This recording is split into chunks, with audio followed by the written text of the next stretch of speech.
Class 11th अब खत्म हो चुकी है और डर लग रहा है कि अगले 9 महीने में पूरी 12th और पूरी 11th का सिलेबस हमको खत्म करना है, वो भी एडवांस लेवल की डेप्थ के साथ में, क्योंकि अभी हमारा 11th का लेवल उतना नहीं है, 11th उतनी अच्छी नहीं हो पाई जितना हमने सोचा था। अब डर लग रहा है कि क्लास 12th के हर चैप्टर में 11th के कॉन्सेप्ट्स काम में आने वाले हैं, तो किस तरीके से पढ़ाई करी जाए कि 11th और 12th दोनों साथ में अच्छी हो सके। हाय, मेरा नाम है प्रतीक गुप्ता और अगले 15 मिनट में मैं आपको यह बता दूंगा कि कैसे आप अगले एक साल के अंदर में जेईई मेन 1 में 99.9 परसेंटाइल ला रहे होंगे, फिर बोर्ड में 90% ला रहे होंगे और फिर फाइनली एडवांस क्रैक करके अपनी पसंद की आईआईटी में अपनी पसंद की ब्रांच पे कैसे जा रहे होंगे। मैंने खुद आईआईटी बॉम्बे क्रैक किया था 9 महीने में।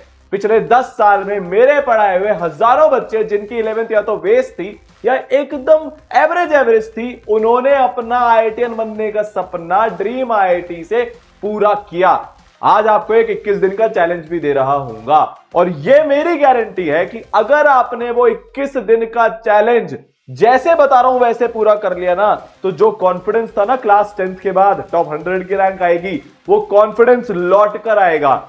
जो आपने तैयारी करी थी पहले महीने क्लास 11th की शुरुआत में और उससे जो कॉन्फिडेंस आया था, वो कॉन्फिडेंस भी लौट कर आएगा, ये पक्का है। पर एक डिस्क्लेमर है, सबसे पहले जाकर कॉपी और पेन लेकर आना है, ठीक है। हवा में कोई बातें नहीं करनी है, ये मोटिवेशन का वीडियो नहीं है, टू दी पॉइंट गाइडेंस दूंगा जिससे वो हजारों बच्चों ने 11th वेस्टेड टू आईआईटीएन का सपना पूरा किया था, तुम भी कर रहे होंगे। दूसरा, अगले 21 दिन में तुम्हारा बार बार गिव अप करने का मन करेगा, क्योंकि अभी तुमने अपनी लाइफ का एक पैटर्न बदल दिया है, अपने आप को एक कंफर्ट जोन में डाल दिया है। उस लेवल उस इंटेंसिटी की तैयारी तुमसे नहीं हो रही है, पर आज जो मैं बताने वाला हूं उससे बिल्कुल झकझोर जाओगे, उससे जीवन का तरीका बदल जाएगा, तुम वो टॉपर वाली कैटेगरी में जाकर खड़े हो जाओगे। पर उसके लिए अंदर से तुम्हारे को खुद से चेंजेस लाने पड़ेंगे और वो थोड़े से मुश्किल होने वाले हैं। पर जब भी गिव अप करने का मन करे, याद रख लेना शुरू क्यों किया था, ये याद कर लेना। पता नहीं कितने लोगों का मुंह बंद करवाना है अपने कमबैक से। ये वही लोग हैं जो आज ताने मार रहे हैं, कल तालियां मारेंगे तुम्हारे कमबैक को देखकर। जब भी गिव अप करने का मन करे, याद कर लेना कि जब स्क्रीन पर जे एडवांस सेलेक्टेड लिखा आएगा, तो पिताजी और माताजी के मन में कितना आनंद होगा, उनको कितनी प्राइड की फीलिंग होगी। उससे पहले, आगे बढ़ने से पहले आपसे एक कमिटमेंट चाहता हूं।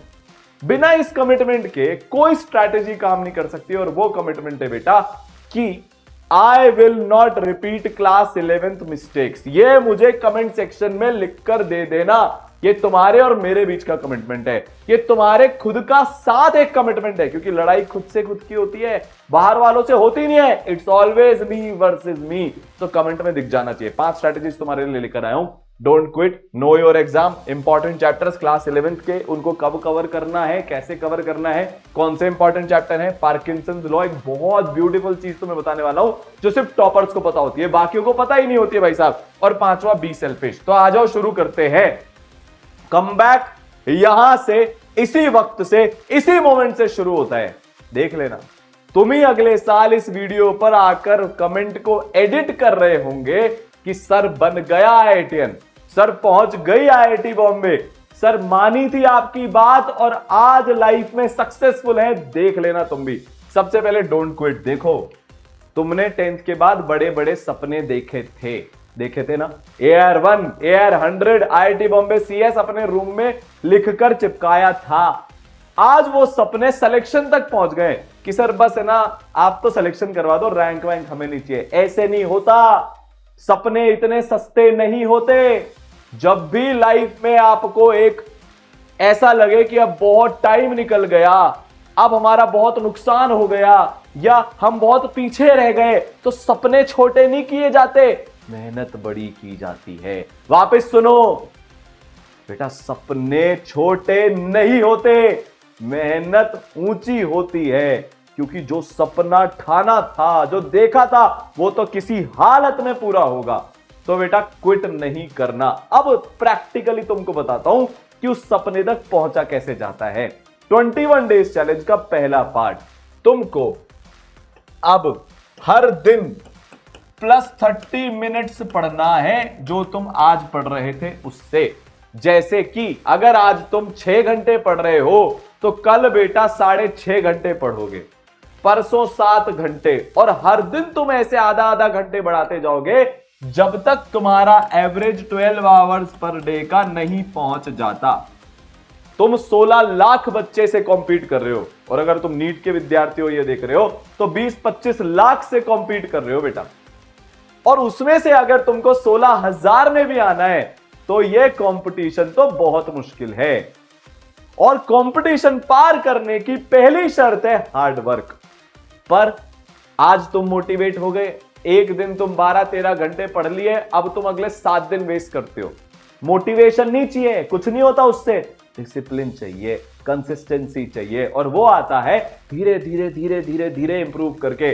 तो रोज आधा घंटा बढ़ाते जाओ, एकदम से कुछ बहुत बड़ा बदलाव भी नहीं आएगा, धीरे धीरे तुम्हें पता भी नहीं लगेगा, दिमाग को तुमने ट्रिक कर दिया। यही ब्रेन पावर बढ़ाने की टेक्निक होती है, धीरे धीरे करते जाओ, दिमाग को ट्रिक करते जाओ, और तुम अपने वो जो टाइम चाहिए ना 12 घंटे एक दिन का, वहां तक पहुंच गए। ठीक है, तो क्विट नहीं करना, सपने छोटे नहीं करने, मेहनत बड़ी करनी है। अगले 21 दिन तुम ये +30 मिनट्स का मुझसे वादा कर रहे हो, करके देख लो। 90% कॉन्फिडेंस तो तुम्हारा आज इसलिए नहीं है क्योंकि तुम टाइम टेबल बनाते हो, वो फॉलो नहीं होता। तुम रोज सोचते हो 10 घंटे पढ़ेंगे, वो फॉलो नहीं होता। तुम रोज सोचते हो इतने क्वेश्चन करेंगे, वो फॉलो नहीं होता, कोई प्लान ही नहीं है। दूसरा, वो कंसिस्टेंसी आ ही नहीं पा रही। कंसिस्टेंसी की ट्रिक बता दी, प्लान भी मैं ही बताऊंगा।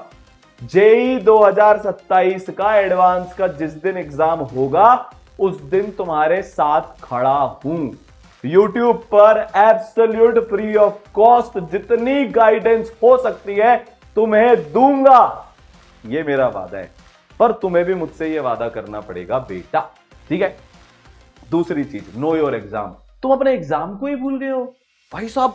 एक नंबर लेकर चल रहे हो, 15 लाख, 16 लाख, 15 लाख, 16 लाख। मजे की बात बताऊं, रियल कंपटीशन 2 लाख है, 16 लाख है ही नहीं।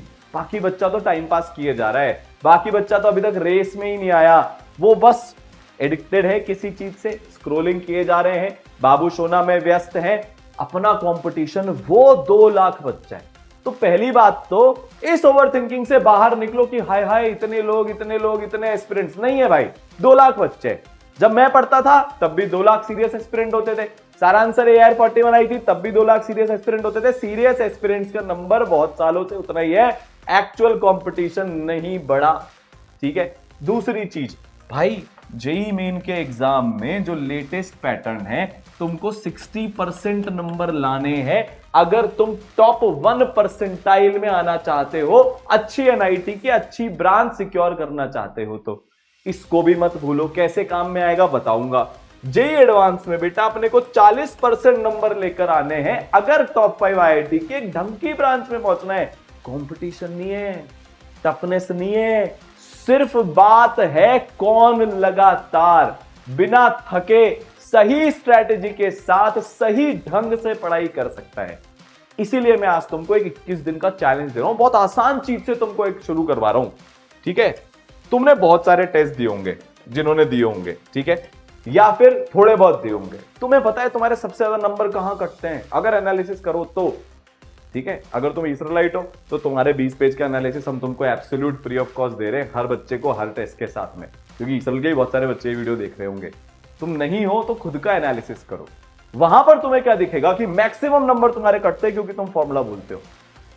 अब तुम खुद को कुछ भी बोलो, तुम उसको सिली मिस्टेक बोलो, कुछ भी बोलो, पर मैं तुमको ये गारंटी दे रहा हूं बेटा, पिछले 10 साल से मेरा जीवन लाखों बच्चों को गाइड करने में बीता है। मैं रोज 20-30 बच्चों से 1-to-1 इंटरेक्ट करता हूं, चाहे वो ऑनलाइन पढ़ रहे हो या ऑफलाइन पढ़ रहे हो। एक एक बच्चे पर जान छिड़क रखी है। और सबसे बड़ी चीज जो निकल कर आई है ना बेटा, हर साल जो निकल कर आती है कि मैक्सिमम सबसे बड़ी गलती है फॉर्मूला भूल जाना। तो 21 दिन का चैलेंज क्या है बेटा, कि तुमको अगले 21 दिन में 7 चैप्टर के फॉर्मूला, 7 चैप्टर बोल रहा हूं, 7 चैप्टर्स, तो 3 days for 1 चैप्टर बिना नोट्स खोले एक शीट ऑफ पेपर पे लिखने। चैलेंज समझ गया? अगले 7 दिन में 7 चैप्टर, अगले 21 दिन में 7 चैप्टर के फॉर्मूला एंड टू एंड बिना कुछ भी नोट्स खोले हुए तुम्हें लिखने। जैसे केमिकल बॉन्डिंग है, नोट्स एक बार पढ़ लिए, याद कर लिए, अब नोट्स रख दो साइड में, मम्मी को बोलो रखो या दोस्तों को बोलो रख लो, देना ही मत। अब रिकॉल करो, एक एक चीज लिखनी शुरू करो। कहां से शुरू हुआ था, बॉन्ड फॉर्मेशन क्यों होता है, उसकी डेफिनेशन नहीं लिखनी, ठीक है। फिर आ जाओ तुम लुईस थ्योरी पे, फिर आ जाओ वीबीटी पे, फिर आ जाओ हाइब्रिडाइजेशन पे। इनकी सारी चीजें तुम्हें याद आ जानी चाहिए, तुम्हें लिख देना है। और जब तक तुम 100% उस चैप्टर के सारे फॉर्मूला नहीं लिख दो, लगे रहो लगे रहो लगे रहो लगे रहो, ये मेरी गारंटी है बेटा, मैं सही बता रहा हूं। सिर्फ ये वाला भी 21 दिन का चैलेंज तुमने कंप्लीट कर लिया ना, 21st डे पर तुम्हारा कॉन्फिडेंस 10 गुना हो जाएगा, तुम्हारे टेस्ट के नंबर डबल हो जाएंगे सिर्फ ये एक्सरसाइज करने से। इसको एक बार करके तो देखो यार, मैं बता रहा हूं ना तुमको, अपने एक्सपीरियंस से बता रहा हूं। जो लाखों बच्चों पर चीज काम करती है वो ही तुम्हारे पे काम करेगी, बस इसको कर लेना।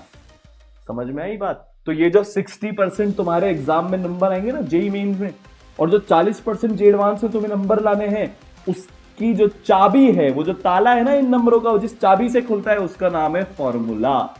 कंपटीशन ज्यादा नहीं है, बहुत ज्यादा स्कोर नहीं करना, स्मार्ट खेलना है, हार्ड और स्मार्ट जीत जाओगे। तीसरी इंपॉर्टेंट चैप्टर, ये वो चैप्टर्स की लिस्ट है बेटा जो तुमको किसी भी हालत में 12th के करेस्पॉन्डिंग चैप्टर्स आने से पहले 11th के खत्म करने। अगर तुम ईसरल में आते हो प्रहार बैच के अंदर, तो बेटा ये हमारी गारंटी है, ये हमारी जिम्मेदारी है, और हम पिछले 6 साल से ऐसा कराते हुए आ रहे हैं कि जब 12th का कोई चैप्टर शुरू होगा उससे पहले 11th के वो कॉन्सेप्ट्स हम कवर करवा देंगे जो उस 12th के चैप्टर में काम में आते हैं। तुम्हारी टेंशन खत्म, चाहे ऑनलाइन हो या ऑफलाइन गुरुकुल हो, ये हम कराएंगे। जैसे एक एग्जांपल देता हूं, अगर तुम कोऑर्डिनेशन कंपाउंड शुरू करने जा रहे हो तो तुम्हें पीरियोडिक टेबल और बॉन्डिंग के कॉन्सेप्ट्स आने चाहिए। अगर तुम 12th की ऑर्गेनिक शुरू करने जा रहे हो, haloalkane, haloarene, alcohol, इथॉल, ether, phenol, carbonyl compounds, oxidation reduction, तो तुम्हें जीओसी और आइसोमेरिज्म आना चाहिए है।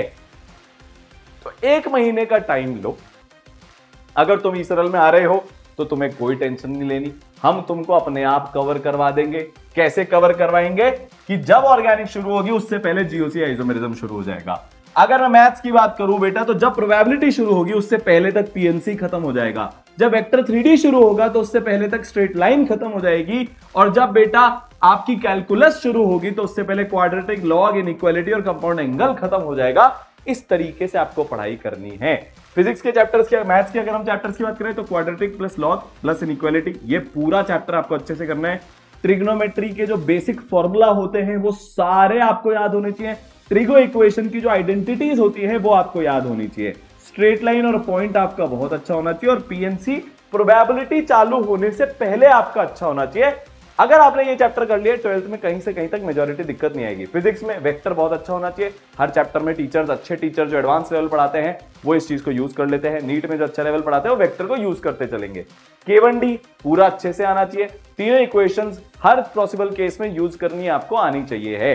K2D में समझता हूं प्रोजेक्टाइल इज जस्ट K1D इन 2 अलग अलग डायमेंशन, तो वो उतनी तकलीफ की बात नहीं है, ठीक है। फिर NLM सारे फोर्सेस, क्या फॉर्मूला होता है स्प्रिंग का, पुली कैसे काम करती है, कंस्ट्रेंट मोशन क्या होता है, टेंशन कैसे काम करती है, ये सारी चीजें आपको पता होनी चाहिए हैं। वर्क पावर एनर्जी में इक्विलिब्रियम का जो कॉन्सेप्ट होता है, वर्क एनर्जी थ्योरम का जो कॉन्सेप्ट होता है, ये आपको बहुत अच्छे से पता होना चाहिए। सेंटर ऑफ मास निकालना, आपको कितना भी बॉडी का सिस्टम दे दे वो काम कैसे करता है, पूरी बॉडी का सेंटर ऑफ मास के अराउंड एक्सेलरेशन कैसे निकालते हैं, फोर्सेस कैसे काम करते हैं, ये आपको पता होने चाहिए हैं। अगर आपने ये चैप्टर्स के जो कॉन्सेप्ट मैंने बताए ये भी ढंग से कर लिए तो बेटा लाइफ में फोड़ दोगे।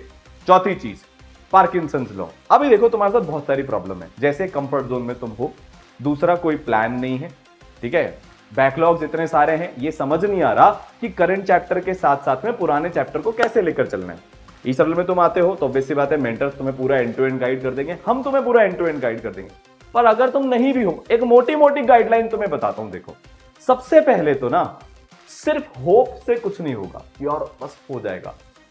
आपको होप के साथ एक प्लान बनाना पड़ेगा जिससे आपको आईआईटीएन बनने से दुनिया की कोई ताकत नहीं रोक सकती। अब ये प्लान क्या है? सबसे पहले अपने पास एक प्लेन पेपर रखो, उसमें 11th के जितने चैप्टर्स तुम्हारे थे सिलेबस में, इररिस्पेक्टिव ऑफ तुमने पढ़े कि नहीं पढ़े, लिख डालो। सारे केमिस्ट्री के, सारे फिजिक्स के, सारे मैथ्स के, इनको रेट करो, स्ट्रॉन्ग, मीडियम, वीक। समझ गए? जो स्ट्रॉन्ग चैप्टर है उनका रिवीजन करना है, जो मीडियम चैप्टर हैं उनका थ्योरी के रिवीजन के साथ साथ सवाल भी करने पड़ेंगे, और बेटा जो वीक चैप्टर्स हैं उनको तो वापस से पूरा पढ़ना पड़ेगा। यहां तक बात समझ में आई, ये क्लियर है। पर अब ये रैंडम नहीं होना चाहिए, बस लिख लिया नहीं भाई साहब, अगले 9 महीने का प्लान तुम्हारी जेब में होना चाहिए। और प्लान कब सक्सेसफुल होता है? जब हम डेडलाइन बनाते हैं। तो पार्किंसन लॉ मैं आपको क्यों बता रहा हूं, ये लॉ क्या बोलता है कि कोई भी टाइम, उतना टाइम, कोई भी काम, एनी वर्क उतना टाइम ले जाता है जितना आप उसको असाइन करते हो। जैसे एक छोटा सा एग्जांपल देता हूं, आप रोज खाना खाते हो, आप कुछ मत करो, सिर्फ खाना खाओ, 15 मिनट में आपका खाना खत्म हो जाएगा। आप टीवी ऑन करके बैठ जाओ, आधा पौन घंटे भी आप आराम से खाना खा सकते हो। मैच चल रहा है, 1-1.5 घंटे तक आप खाना खाते रहोगे। तो एक्टिविटी सेम है, काम सेम है, पर टाइम कितना लग गया जितना तुमने उसको असाइन किया। पढ़ाई में भी ऐसे ही होता है। हम क्या करते हैं, लेक्चर देखने बैठे है 1.5 घंटे का लेक्चर, पर 4 घंटे कहां चले गए पता ही नहीं, क्योंकि कोई डेडलाइन ही नहीं है। ओवर थिंकिंग किए जा रहे हैं, ओए होए होए, या फिर एक ही चैप्टर को 4 अलग अलग टीचर से पढ़ रहे हैं। भाई साहब इतने सारे बच्चे होते हैं, थ्योरी किंग और थ्योरी क्वीन। एनएलएम लिया, एक खुद की कोचिंग में पढ़ा, दूसरा बैच ले लिया उससे पढ़ा, एक बुक से पढ़ा, यूट्यूब से पढ़ा, थोड़ा बहुत इधर उधर टेलीग्राम से पढ़ा, एक ही चैप्टर में पीएचडी किए जा रहे हैं और थ्योरी पढ़े जा रहे हैं, सवाल नहीं कर रहे, क्योंकि डेडलाइन नहीं है। डेडलाइन होनी पड़ेगी हर चीज की। तुम्हारा दिन कैसा दिखना चाहिए मैं बताऊं? एक आइडियल जो आईआईटी बनता है, जो जेई का टॉपर होता है, उसका दिन बताए कैसा होता है? वो अपने दिन को टास्क के अकॉर्डिंग ब्रेक डाउन करता है। सबसे पहली चीज होती है स्लीप, जो तुमको 6 to 7 आवर्स की लेनी है, इसमें कॉम्प्रोमाइज नहीं करना। दूसरी चीज होती है बेटा क्लास, जो तुम्हारी 4 to 5 आवर्स की होगी या 6 आवर्स की होगी, डिपेंडिंग ऑन। अगर तुम्हारा 11 पूरा बेकार है तो रोज की 4 क्लास, 11 ठीक है तो रोज की 3 से 3.5 क्लास का तुम्हारा एवरेज आएगा। तीसरी चीज होती है बेटा मैथ्स का होमवर्क, जो कि 1.5 आवर्स में कंप्लीट होना चाहिए। सिमिलरली चौथी चीज होती है बेटा अपना फिजिक्स का होमवर्क, जो कि सिमिलर 1.5 घंटे में। पांचवी चीज होती है बेटा केमिस्ट्री का होमवर्क प्लस नोट्स, जो 2 घंटे में खत्म होना चाहिए। ठीक है। छठी चीज होती है फिजिक्स के नोट्स, जो हमने दिन भर में पढ़ा उसका रिवीजन, वो 30 मिनट होना चाहिए। सिमिलरली मैथ्स के नोट्स भी आपके 30 मिनट में होने चाहिए। ये टास्क टेबल बनानी पड़ती है और ये हर दिन की अलग अलग होती है। कोई सा सब्जेक्ट कमजोर चल रहा है उसको ज्यादा टाइम देंगे। तो 21 दिन का चैलेंज क्या है? अगले 21 दिन तक, एक तो तुम रोज आधा घंटा ज्यादा पढ़ रहे हो, दूसरा तुम 7 चैप्टर के फॉर्मूला लिख रहे हो बेटा, तीसरा चैलेंज ये है कि अगले 21 दिन तक रोज रात को सोने से पहले तुम इस तरीके से अपनी टास्क टेबल बनाओगे कि तुम कितनी देर में कौन सा काम उस दिन करने वाले हो। सर लाइफ बड़ी मैकेनिकल हो जाएगी, ये कोई जीने का तरीका नहीं है। सारे बिलियनियर ऐसे जीते हैं, दुनिया के सारे बड़े सक्सेसफुल अमीर या बहुत बड़े बड़े स्पोर्ट्स वाले लोग, चैंपियंस, सब के सब टास्क टेबल बनाकर जीते हैं। किसी की भी जीवनी पढ़ लेना, बायोग्राफी किसी की भी पढ़ लेना। बेटा टाइम तो तुम वैसे ही लगा रहे हो, तो क्यों नहीं उसको अकाउंटेबल होकर, उसको लिखकर थोड़ा सा प्लान्ड वे में कर लें। अगर तुम ये अगले 21 दिन तक रोज रात को सोने से पहले टास्क टेबल बना लोगे, तुम टॉप 100 की रेस में शामिल हो जाओगे। ये मेरी बात पक्की मानकर चलो। पांचवी चीज, अब तुमको सेल्फिश बनना पड़ेगा। देखो तुमने 11th क्यों वेस्ट करी? गलत कोचिंग में फंस गए। भाई किसी का फैन नहीं बनना, यहां ई सरल का भी नहीं बनना, किसी XYZ का भी नहीं बनना। बात तुम्हारे करियर की है। लोगों के लिए वापस अगले बैच आते जाएंगे, तुम्हारा साल वापस नहीं आएगा। बात कड़वी लग सकती है, हो सकता है आप बोल रहे हो कि सर आप ये क्या बोल रहे हो, बट ये चीज तुमको अगले साल जब रिजल्ट खराब आएगा तब रियलाइज हो। मैं एक सच्चा टीचर हूं, तुम्हें अभी से रियलाइज करवा रहा हूं। दूसरा, तुमने लोगों की बहुत मदद करी, आउट ऑफ द वे जाकर उनकी मदद करी, पर जब तुम्हारा वक्त अभी खराब आया उन्होंने तुम्हारी मदद करी क्या? कोई नहीं करता। तो क्यों लोगों को खुद को यूज करने दे रहे हो अपने समय के लिए? तो तुम्हें बेटा 4 चीजों के लिए सेल्फिश बनना है। सबसे पहले अपनी मेंटल हेल्थ और फिजिकल हेल्थ के लिए। लोग तुमको कुछ भी बोल जाते हैं, तुम्हें टॉन्ट मार जाते हैं, तुम उसको दिन भर लेकर बैठे हुए हो। इतना सस्ता है क्या तुम्हारी मेंटल हेल्थ? नहीं है भाई। इतना सस्ता है क्या तुम्हारा दिमाग? नहीं है भाई। फिजिकल हेल्थ, तुम अपने शरीर को समय नहीं देते हो। रोज आधा घंटा अपने शरीर को समय देना है, एक्सरसाइज करनी है, चलना है, अच्छा खाना है, अच्छा सोचना है, तभी अच्छा बनोगे। Manifestation is real. जैसा सोचोगे वैसा बन जाओगे भाई। ठीक है। दूसरा, अपने टाइम के लिए सेल्फिश बनो। तुम्हें कोई भी बुलाने आता है, चल पड़ते हो, ले भाई ये काम है यार, कोई और नहीं मिल रहा, तू चल ले। चले गए, पढ़ाई छोड़कर 2-2 घंटे उसमें लगा दिए, स्क्रोलिंग किए जा रहे हो। अरे क्या मिल रहा है स्क्रोलिंग करके? दूसरा आदमी अमीर बन रहा है, उसके व्यूज बढ़ रहे हैं, तुम्हारा क्या हो रहा है? टाइम वेस्ट हो रहा है। टाइम इज दी ओनली चीज दुनिया में जो वापस नहीं आ सकती। अपने टाइम के लिए सेल्फिश बनो। कभी इलॉन मस्क को, सचिन तेंदुलकर को, विराट कोहली को, या जिसको तुम बड़ा आदमी मानते हो उसको सुनना, वो सबसे ज्यादा वैल्यू अपने टाइम की करते हैं। तुम्हारी दोस्ती यारी में इतना टाइम निकलता है, तुम्हारे प्रेम मोहब्बत के चक्कर खत्म नहीं होते। ये सही उम्र है ही नहीं भाई। एक भी प्यार यहां से आगे सक्सेसफुल नहीं होगा। लाखों में एक हो जाता है, बाकी तो सब बर्बादी करके जाता है भाई साहब। रुक जाओ, तुम्हारे करियर से ज्यादा इंपॉर्टेंट इस टाइम पर कुछ भी नहीं है। तीसरा, अपने पेरेंट्स के लिए सेल्फिश बनो। लोगों को मना करना सीखो, टाइम वेस्ट को मना करना सीखो। अभी तो तुम्हारे पेरेंट्स तुम्हारे लिए सब कुछ कर रहे हैं, पर एक दिन ऐसा भी आएगा बेटा जब वो तुम पर डिपेंडेंट होंगे, वो खुद कुछ नहीं कर पाएंगे।